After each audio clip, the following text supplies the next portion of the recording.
Hello and welcome to Prepare for IELTS and welcome to our video lesson on IELTS Speaking Part 3. And in this bonus lesson, we're looking at coming up with ideas because many candidates really struggle to come up with good ideas to those difficult Part 3 questions. So what can you do? Well, there are three perspectives, three ways that we're going to deal with this. Firstly, you can look at a question from different people's viewpoint. And there are lots of different people who have an interest in questions. Here are some examples. Sometimes you can look at a question from the viewpoint of children or adolescents, middle-aged people or the elderly, from the viewpoint of parents, work colleagues, teachers, doctors, office workers, from the viewpoint of poor people, disabled people, those with learning difficulties, immigrants or politicians, socialists or capitalists, Muslims or Jews, tourists, athletes, the army, or probably hundreds of others. So we can often look at a person's viewpoint or the viewpoint of a group of people. Second option is to consider different perspectives. So we can look at a question from an economic perspective, from a health perspective, and that could be physical, mental, or emotional health. We could look at a question from a social or a political perspective, from an environmental perspective, a moral or ethical perspective, or a human rights perspective. So we can often look at questions in this way. And finally, we can think about key question words like what, where, when, who with, how much, how many, how long, how often, and why, which is often the best question to ask. So let's take you through a couple of examples, and we'll start by looking at different people's viewpoint.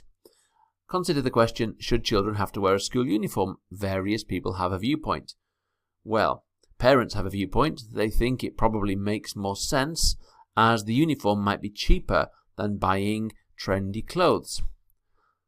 Teachers obviously have an interest in this question. They think a uniform makes sense because it leads to better behavior from the students and it gives pupils a sense of pride in their school. Obviously, the general public has a viewpoint here. They often think uniforms are good. They allow people to quickly identify which school a child attends. And finally, and very importantly, the children themselves, they might not like the idea because they want to look good and they feel that uniforms are sometimes a bit ugly. So you could answer this question from all of these different viewpoints.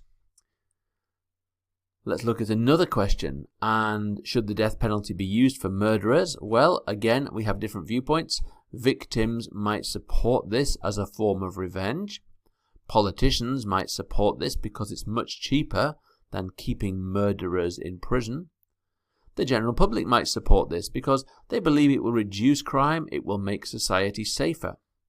Human rights defenders might oppose it. They believe it's inhumane, and the murderers themselves might oppose it because they are afraid of dying. So again, you can see lots of different viewpoints. Now let's turn to our second strategy, and that's different perspectives. So the question, as an example, should the government ban cars from city centres? Well, we have an economic perspective. Fewer customers will come into the city, and shopkeepers will make less profit. They may have to close, and that may lead to a rise in unemployment. Environmentally, well, air quality is likely to be better with no cars, and the carbon emissions of the country will fall, so it can be good. From a health perspective, people might walk into town or walk into the city and get more exercise, good for their physical and mental health. Ethically, it's unfair to restrict people's freedom, so you can argue that governments don't have the right to do that. And from a social perspective, city centres would become quieter and more peaceful places, pleasanter places where people could interact and develop better relationships with others. So that might be a positive thing socially. Let's take a second question to show how we can use perspectives.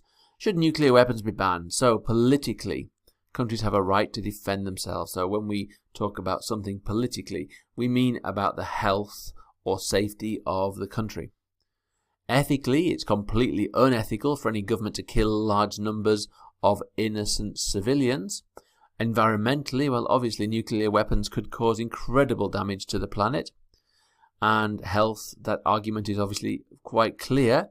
Even if only a small number of nuclear weapons were used, millions could die, millions could suffer very serious illnesses. Economically, there are more useful things for governments to spend money on, such as schools and hospitals. And finally, we can say there is a psychological, so this is another health aspect, a psychological effect. It's quite frightening to live in a world which could be destroyed by an act of aggression or a mistake. So when you are answering this question, you have all of these possible perspectives.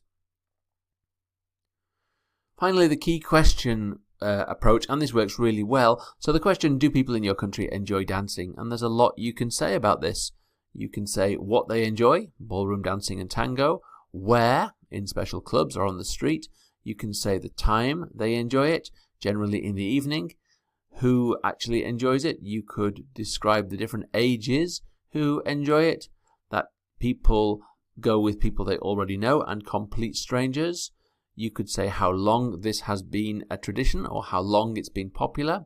And you could say why. You can say it's part of the national tradition, fun, gives you the chance to meet new people and gives you the chance to let your hair down. So there's a lot you could say here by using these question words. Let's look at a final example of this. And what do people in your country do when it is sunny? So you could say what? They go to the beach. Where? Usually the nearest beach to where they live. When? You can answer the question. You can say who goes, so it can be workers, students, families with children, or the elderly. And obviously you can say who they go with. You can say how often. And you can also say how many people go. It could be thousands of people.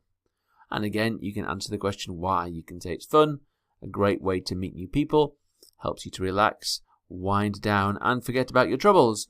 So these are things that you can say in answer to this question. I am sure that this video hasn't helped you to completely forget about your troubles, but at least it might have given you some ways of dealing with complicated Part 3 questions so that you have something to say. We look forward to seeing you soon, and we'll go through more useful strategies for IELTS Part 3 speaking.